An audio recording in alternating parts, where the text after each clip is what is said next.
Welcome to the Profit Talks podcast, hosted by the Orange County Inland Empire SBDC Network, funded in part by the U.S. Small Business Administration and the California Office of the Small Business Advocate.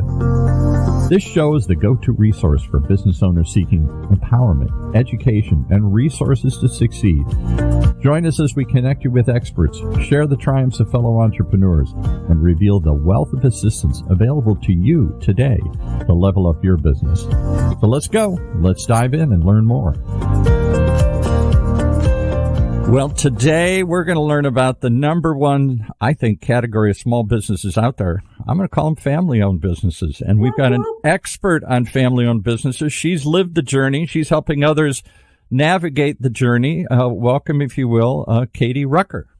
Hi there. Thanks so much for having me. Katie Rucker, you have seen this family business from several different angles. You and your twin sister have taken over your dad's business. Let's talk about that for just a moment, and then we'll talk about the business, the extra business, if that wasn't enough, the other business that you guys founded. So what was your dad's business, and why did you take it over?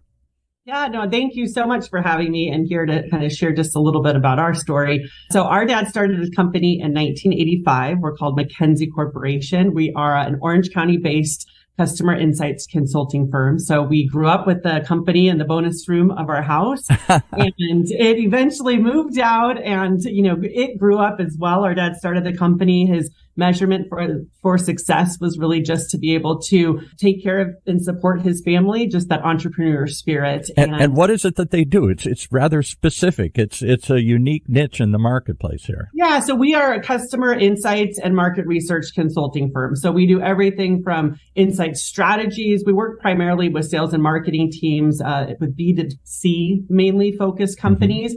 Everything from the power sports world, healthcare, nonprofits, kind of just across the gamut of industries. Just mainly our criteria for customer base is brands that are passionate about creating exceptional experience for their consumers. We just love people who care about, making the world better.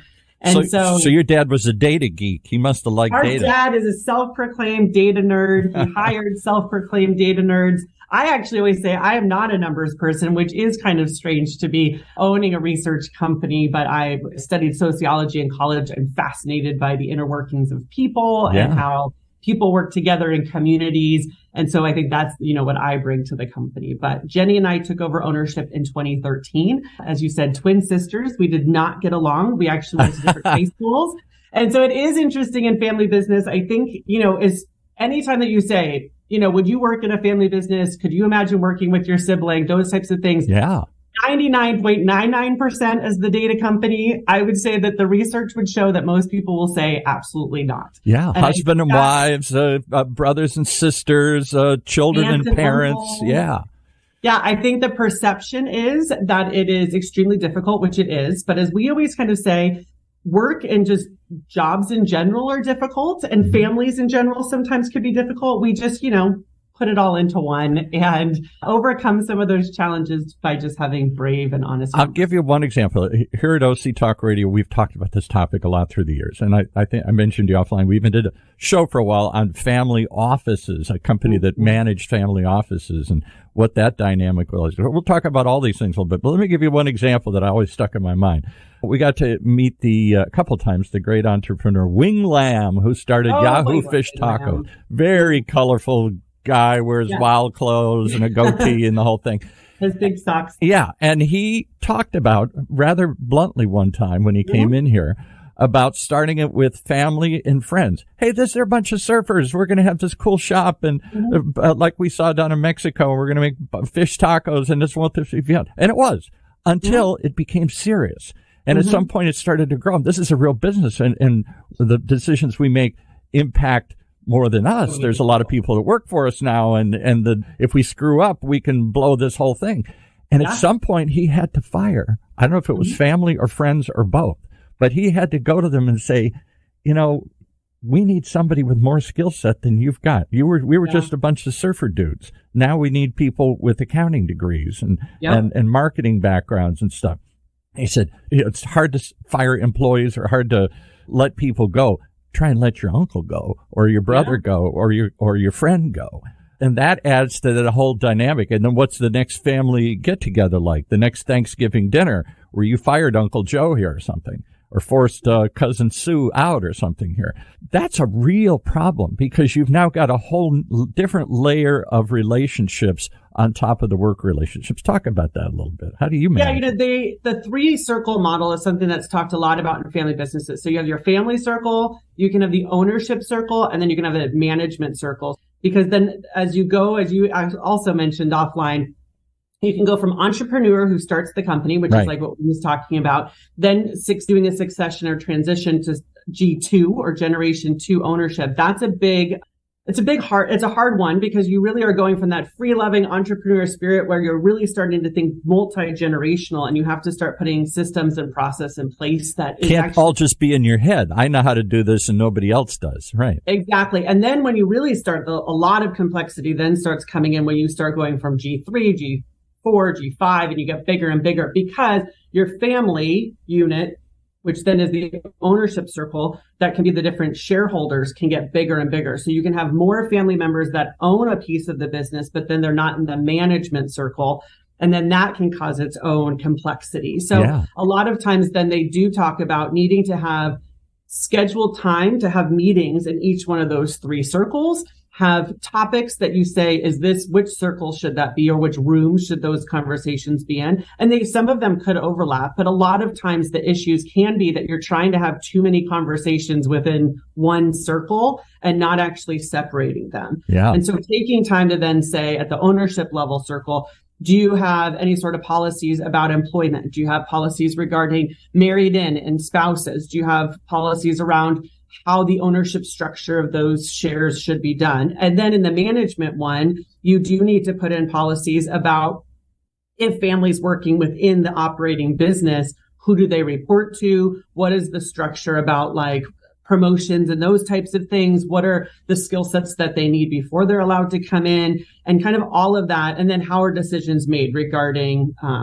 innovation growth, regarding risk levels, and all of those different kinds of things. So you have to, it's a lot to unpack. 100 topics we could talk about there. We could take any one of those and spend a whole half hour talking about it. Totally good. But I guess I'm looking at the upper level picture. How do you separate personal history, animosities, friendships, feuds, all that kind of stuff? This is what you've done to me since I was 6. Would you leave it alone? We're in business now. We can argue about what I did to you when you were 6 later, or this is what you do at home, or this is what I hate about you, or, you always liked Joey better or something here. This is a topic I absolutely love talking about. And actually, Jenny and I were just in Minneapolis at the University of St. Thomas last week speaking with a group of about 150 people, their advisor group. A school I actually know well. My family's from Minneapolis. And oh my God, it was beautiful. Some of them went to that. Yeah. The people there were so kind. They were just it's a different world. Very different world, but beautiful campus. But we were talking on sibling partnerships. And one of the things specifically that we did talk about that relates to your question there is, I think what we need to do, what people need to do, and it's hard. I mean, all of it, it's mucky and it's messy and it goes on for a while. So there's not a quick and easy answer. But I believe that bringing at least even siblings, but I also believe with other family members to the table, and you can do it facilitated. We did have a transition consultant who helped us with a lot of. I think you need sometimes a referee in the room here. Yeah. I think so too. For us, it was actually putting assumptions and our limiting beliefs and the prior narrative, like you said. I think that there was a quote I read in a book that called I Might Be Wrong, and I'm not sure. It was a forest monk who lived in the Tibetan forest for 30 years in his stories. But he talked a lot about that we carry all of this baggage, right, of the past with us. But we do actually have the agency to pause for a moment and put our baggage down, take a big deep breath, and decide what baggage makes sense to carry forward. Yeah. And I think that being able to put some of those things on the table and then realize that we actually have this privilege and this honor to get to know our family members. And I speak specifically around on the sibling side of things. I now have chosen my twin sister to be my best friend and business partner. Yeah. And it is a blessing to be able to be in business with her. I'm inspired by her. I think her strengths make me a better person. We offset each other. And we realized that instead of being in competition for the top spot, which is what a lot of that is, but that's coming from... Especially twins, you're always compared. You're who came first. And I think a lot of that's coming from ego and competition of sibling rivalries. But actually, if you stop and talk about what each of you actually want to achieve, like what your vision for your own personal legacy is, you may not actually be competing for the same thing if you're honest about it. And so there's the opportunity to support each other on the collective kind of journey in the family business path that you may not actually be trying to compete for the first, like to the top spot if you let all that go. Let's flip it around. Is there a positive side? You know these people in and out. You understand how they think. You understand their motivations. You may not understand your managers or your president or your division chiefs or other people like that you've brought in from the outside. And at the end of the day, and it doesn't matter how much do we feud, I don't have any brothers and sisters, but I've seen it can work both ways, where that feud just can never get over, or they can put it aside because at the end, I still love you. You're still my brother. You're still my sister. You're still my uncle or whatever here. Yeah. And I think that you can, if you've created that then like regrounding of like safe conversations, we can start to call each other out in a certain way that you probably, like you said, can't call out your manager and different kinds of things. Yeah. And realizing that sometimes if, let's say they're coming in, you know, if my sister's coming in hot on something, it actually may have nothing to do with me. Maybe it's that she doesn't actually know the answer and doesn't know how to like say that, or she's all these different kinds of things. So we can say, hey, let's do a little time out here. The energy's a little off. Let's like reset here and start over and say like, what is the actual issue that we're addressing? And sometimes that can be harder when it's not family, but you also then have to know when your siblings come in hot, it may actually have nothing to do with you. Do you have to set a commitment? A lot of times we think that it is. I did a business for a short while with a very good friend, almost like a brother, somebody I'd known since I was a little kid. And we were very close. And I sat down and we literally put it in writing and said, nothing that happens in this business, we may not agree. We may break up. The business may fail. We may want to go in different directions, but nothing will impact our friendship. If it comes to that, then we'll call it quits. Yeah. You know, the friendship comes first. Family comes first. I think you have to commit to also like doing that and saying it in a different way. You have to commit to not fighting dirty, right? Yeah, and that with family, we sometimes can, and we can get riled up. Because you know where those buttons are. You found them when they were 8 or something here. Yeah. And we have to forget about that, right? We have to now realize that we're all, you know, we've grown up and now we have a lot to be able to offer as the people that we are today. And on both sides, I really was like, if I want to be seen for the person that I am today, I have to, you know, do the same, you know, and see them and see my parents for who they are today and the strengths that they have and separate certain bits. And then realize again, like I said, that we have actually the honor to be able to carry on and create these generational businesses. So let's talk about generations of business now, not just the difficulties of working with your spouse and your friends and your family and all these other things here, of all that extra layer of connection and history and all the stuff that comes with good or bad. Yeah. Let's talk about parents trying to pass down a business to the next generation. How do you let go? This is my business. I'm going to tell you how to run it. Don't screw it up. I got it running great. Just take it over and run it and do it exactly the way I did it, because that's the way this business has worked for 20 years. That probably doesn't work real well for the next generation and maybe misses the opportunity to take it to the next level here. Yeah. I mean, there's, again, on all of these conversations, there's so much complexity. You know, a thing that we hear a lot in the space is honoring the past, you know, and honoring the legacy that you've had before. And when we first stepped in, we really felt that and thought that the way to honor him was to continue running the business the way that he had it. Right. We inherited an amazing legacy team. He had team members who've been with us for like over 25 years. And, you know, the thought really is they know what they're doing, you know, and then we also realized in unpacking it in like retrospect and hindsight, he only knew how to teach us what to do based on his experience, you know? Right. But as we were doing that and living that for a while, it just didn't feel authentic to us. And so we were running a company in a way that and company culture that just didn't feel right. And then the more that it doesn't feel right, you get into the spots of saying, is this really what I want to do? Maybe I should leave. Like, I can make more of an impact somewhere else. And I know an awful lot of people that say, we used to have a show host here who's had the opportunity to inherit a very successful business back in the Midwest, said, I'm not going to do it. It isn't my vision. It isn't my passion. It's theirs. And if I do it, I'm going to want to do it differently. And maybe that's right. Maybe that's wrong. But I don't know that they're going to give me the opportunity to do that. So we ended up actually like sitting then down with our dad and really saying what we believe that honoring the legacy that you've given and the foundation of this amazing company is actually to ensure that it stays relevant for the market conditions that we took, because the world changes, and then where the business was going in the future. And then to be able to do that, it also needed to be led in a way that felt authentic to us, because if we were going to be successful, and again, that next generation, and what we did say to him many times was, you know, how many times did you make mistakes when you were getting going? Let us make a mistake. And we need to know that we have your trust and faith in us, that we will make mistakes. That's 100%. We are all human. Right. We're going to make mistakes no matter what. But you have to, if we're doing this based on the foundation of strong family values, the vision of where we want to go, that vision of caring about the consumer is truly at the core of what he started this business of. We do things fundamentally different because the world is fundamentally different. But it is at the core very similar. It's just, you know, it's similar and different all at the same time. So we then had to finally say, what feels authentic to us? Right. And if we're going to run this company, we need to bring our voice to the table and ensure that we are achieving not only helping to continue the foundation of what he did, but we need to make sure that we're able to visualize kind of the legacy that we want to now leave. And that is a hard conversation to have with your family. I'll bet. His dad's like, his impulse is just, I know how to do it. Just do it this way, please.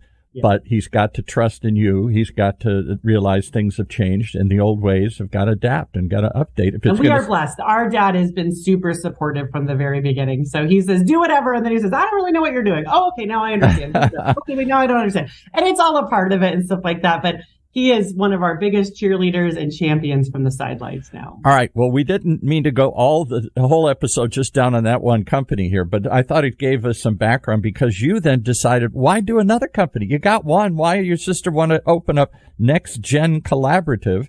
And what is that all about?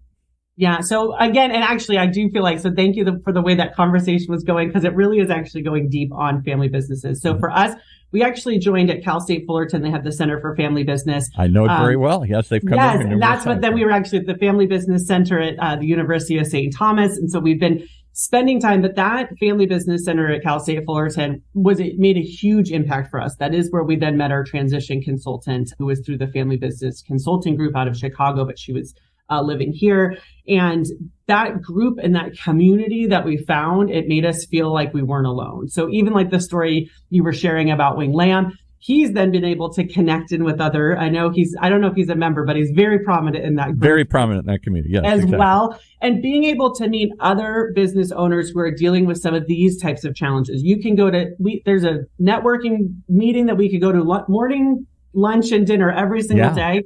But it's very small when you can actually pull the curtain back and talk about these types of dynamics. And so the more that we got involved in the center, we started finding out different kinds of coaches, consultants, advisors that are available. And what we found is a lot of times those consultants or advisors are brought in by the current generation. So like you said, when our dad was starting to think about transition, he did not think about moving the company to be a family business. He was really thinking about closing it or selling some things off. Right. And then we approached him on that. But a lot of times it's the parents or the current generation that brings it in and says, this is what my kids need to learn. This is what my kids, so it's this push down concept. Right. And really, if we also look at different generations, not generations just of family business, G1, G2, G3, but really also then like the millennials, the Gen X, Gen Zs, and all different kinds of people, they just have a different way than the baby boomers and stuff like that. Clearly, right. As much as that makes me angry. We figured it out. Why can't you just follow it? No, it's a whole different world. But I think that there's an opportunity. What we really found was that there is an opportunity that generation wants to be learning, wants to take ownership over their their learning process, their growth plans, and those types of things, and want to also know that they're going to make an impact in the world in a positive Impact way. in the world is the number one thing I hear about the generations behind my baby boomer generation. My dad's famous thing to me was I'd sit and wonder in the 60s. That's when we first started asking these questions. What do I want to be? And what's going to fulfill me? My dad said, just go and get a job. He's from the Depression generation. Right? Just get a job. Just go work. Just go work. And nobody ever asked him when he worked, are you happy here? Are you fulfilled? So I do think that there's advice. Right now, we hadn't really seen that there was a lot of advisors in the space kind of speaking to that younger generation of saying, that next gen, like we call the company here. Yeah. Exactly. And collaborative for us, it really is. And that's that collaborative way of kind of creating what that future is going to look like. You mean it's not top down? It's not command and control? It's not follow the rules?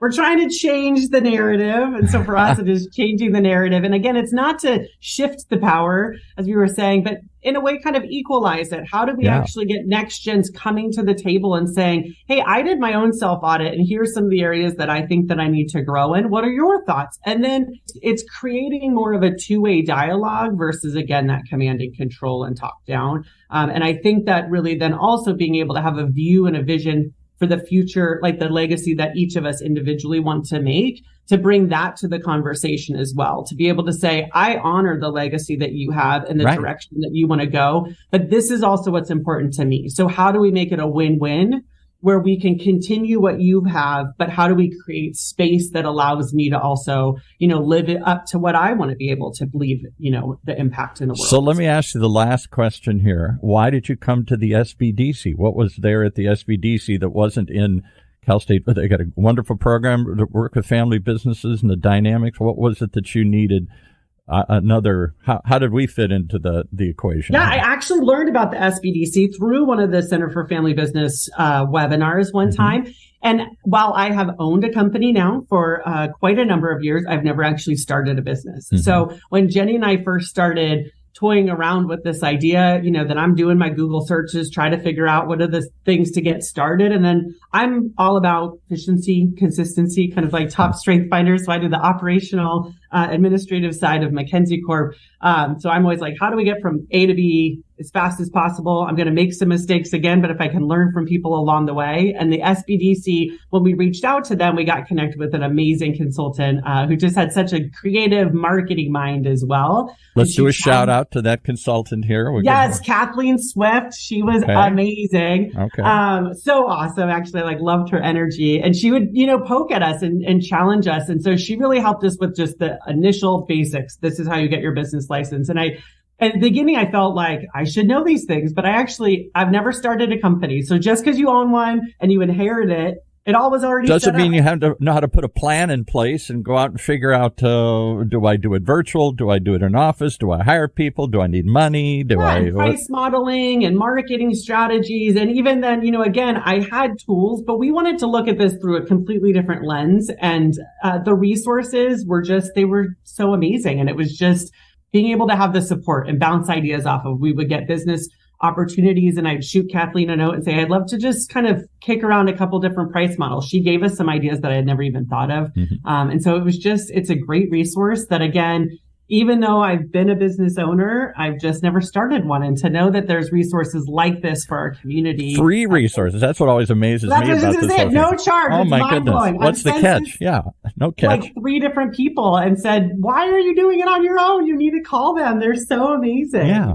Well, because the SBA and every politician in America wants to foment small businesses. So the SBA is out there with this money and this expertise. They fund groups like the SBDC and find all these active consultants. These aren't people that did it 20 years ago. These are people who are doing it today. They offer part-time, some services, and they get compensated by the SBA and stuff. It's not just a free, nice thing. And so you get some really active, high-level consultants. Yeah, wicked smart. I mean, I think Kathleen was just absolutely amazing. And I think just her expertise and her energy, I will say too, that when we first did our first interview, I said, listen, I need somebody, who can be at the same energy level that we have, but also a sharp shooter and who's going to challenge us. Like we kind of also were able to say, this is the type of personality that we're going to work best with. I think all the different consultants would probably be amazing, but I want somebody who's super quick and fast and thinking innovatively and different ideas. Well, and the other thing, it's maybe that's an interesting way to look at it, because if you hire a consultant, partly they want to please you. They don't want to. They don't want to tick you off. They don't want to make you mad and poke the bear too hard here, so you'll roar, because they want to keep the check coming. But the SBDC, they got no agenda in that thing here. So we're going to tell you what we really think, good, bad, or otherwise here, and we hope you'll continue. We hope you'll grow. We want to see some success, but we're not trying to please you to keep the retainer coming here. Exactly. And I think that really spoke also volumes of like hearing kind of who we were, what we were looking to do, and that we got paired up with like really the right type of consultant that was the best fit for it to be a win-win on all sides. So as your consultancy has grown, how long have you been doing this? We just started in February. So it's just, And is there an enthusiasm in the market? Because I'll tell you the other question I want to end with here. This is what I've heard over and over and over again. Most family businesses do not make it past the third generation. There's the founder. There's somebody whose passion was in this. They pass it on to the kids, and the kids try not to screw it up and maybe try and take it to the next level. I'm going to do more with it than Dad or Grandpa did with it here. I'm going to see if I can add something to it. So they're invested in trying to grow it and show that they're worthy of this gift, right? Then the third generation comes along and says, well, this is just a check. I don't want this business. It's a pain in the butt. Just pay me out.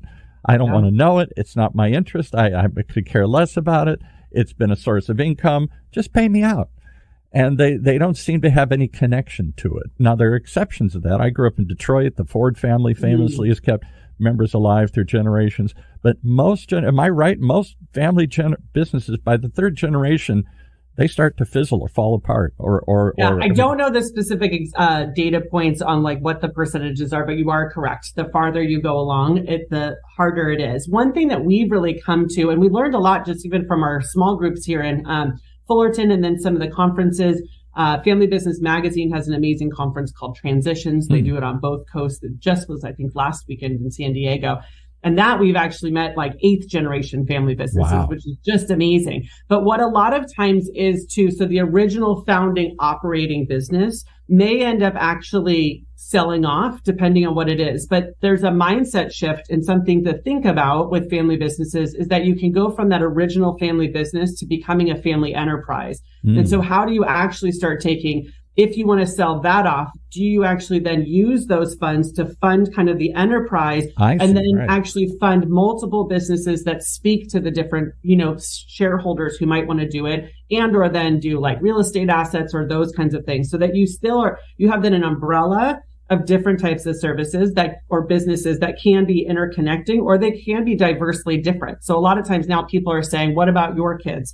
So Jenny and I have 4 girls between the two of us, ranging from 17 to 9. Right now it's still way too early to say, but we are actually starting. And so Next Gen Collaborative is actually under an umbrella company that we've started. And it's now just this one consulting firm under it. Mackenzie's still separate today, but we are already starting to think, how do we start early learning these lessons from the, people that we've met in our community to say, how do we actually start something that's more of an enterprising idea that we can actually be setting up potentially different entities that speak to that, and we can continue the entrepreneur spirit that, again, we've all inherited from our dad. Right. And we can continue that entrepreneur spirit for generations to come. So I think there's ways to look at it differently, that one founding business may change, but what else has happened within that family enterprise that they may actually still be continuing just outside of that family original I'm operating. reminded, and I may have some of the titles wrong, but Rick Caruso, who the large developer, ran for mayor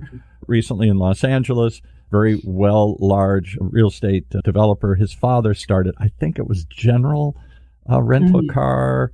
One of those rental car companies. Maybe it was Dollar, maybe it was General. Well, Enterprise is a family-owned business, but I don't think that's the one that you're talking about. Yeah, and so his dad started this, rental car business after World War II, and it grew, whichever one it was, and then that provided the family fortune to morph into this development thing, something totally unrelated that they've grown even bigger. So exactly. So I think that's kind of like, and for us, Jenny and I keep saying we want to change the narrative of family businesses in America, because I do think that there is this perception. You see like the Succession or Yellowstone, the different kind of TV shows that are exactly. I was going to mention all those TV shows, Yellowstone, Succession. Highlight all the negatives of it, but I do believe, so much of like the small businesses that make up Main Street are family businesses. And if we can change the narrative to say that there is ways to be able to do it, that you can actually have champions in your corner and people there to help you along the way. That's for us, it just brings me so much joy. I just absolutely love it because I just think that there's so much potential for us to continue building businesses that are based on strong family values, and there's a pride. We had, I forgot their names now, the two gentlemen, they're older gentlemen that run Farmers and Merchant Bank, and I think they're the third generation. Their grandfather started, and there is already a fourth. I'm not sure if there's a fifth yet, but there's a fourth and potentially fifth generation. For them, it's not just a legacy. There's a pride. This is ours. I'm part of this. I get to continue this great company and see it continue to grow and go in different directions here. You know? And I think family businesses, because again, we're thinking generational, right? We're thinking about how do we want to leave the world a better place for our next generation? So it also is a focus on not just the success of that business, but a lot of times family businesses are so ingrained in the local communities, focusing. I think we have an opportunity to be at the forefront thinking about environmental issues and corporate social responsibility, how to treat our communities great, because we really do want to treat, our team members and our employees the same way that we would give that same level of respect that we give to our family members. I think there's so much good about it that I do think if, again, we could change it to be not the negative narrative, but clickbait doesn't happen on the happy stories, always with the... And I think all these businesses you just rattled off, they all have sort of a family feel to them still, even if they're big, because they run by a family. So they tend to think of everybody in there. Even if you're not related, you're part of our family, and they see themselves as part of their community. It's when the business gets sold off and bought by some conglomerates and some other country, it loses the roots. It loses that touch. And I think that actually, if we can focus on these family businesses and these small businesses, that again, small businesses are generally going to be an entrepreneur family who just started. So it could be the local bakery or the local restaurant that is actually an entrepreneur who started it. And then there is the potential of it becoming a generational family business. And if we can actually keep focusing on the good that's happening within these smaller businesses, and that's where, again, for us too, we love the small to mid-sized family businesses because we think that there's so much potential there, that our communities can continue to actually be run by our friends, our neighbors, our community members, and that is there a way to be able to strengthen that community feel back again, where some parts of our country we're losing some of that. And so is there a way to actually bring back that and be able to have that connectivity? I think that maybe that's why the SBDC is a good fit, because the guy that runs our region, all the centers in our region in the Orange County Inland Empire SBDC, Mike Daniel, is himself a second-generation owner of a small business. I think they like Rocky Mountain candy stores or something like that. Oh, I didn't know that. I love the Rocky Mountain. There you go. And he's got several of them. His dad started it, and he's running it, and now his son's stepping into the business. So he's actively in that whole transition. He believes in that model. He lives it. That's his outside of running our organization. That's his day job. That's his other job here. I love that. Well, this is things like, again, Jenny and I right now, we've gone to Grand Rapids, Michigan. We're talking about going to South Dakota next year in the spring to be able to. And that's the Midwest. That's the center. If you're going to go where there's family businesses to stick around, I grew up in those areas. Yeah, there is much more of a generational attachment. The farm that's been in the family for 5 generations, the ranch, the local hardware store, the manufacturing thing here. They tend to survive longer.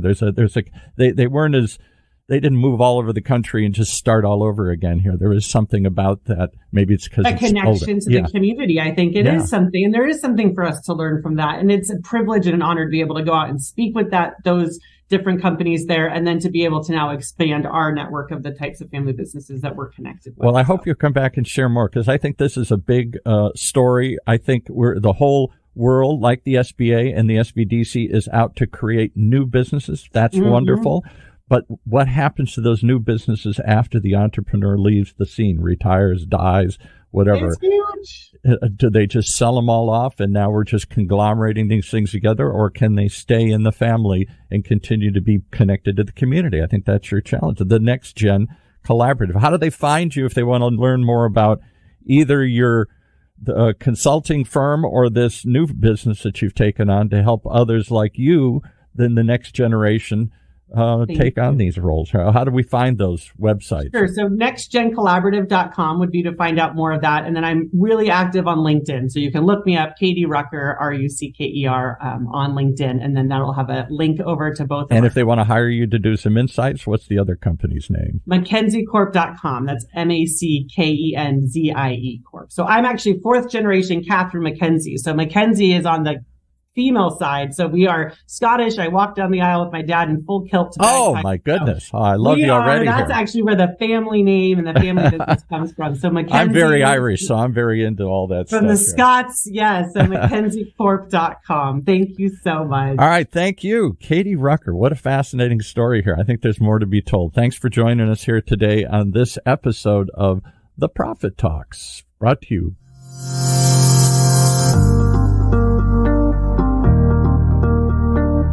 As we conclude another episode of the Profit Talks podcast, we hope we've empowered your entrepreneurial spirit.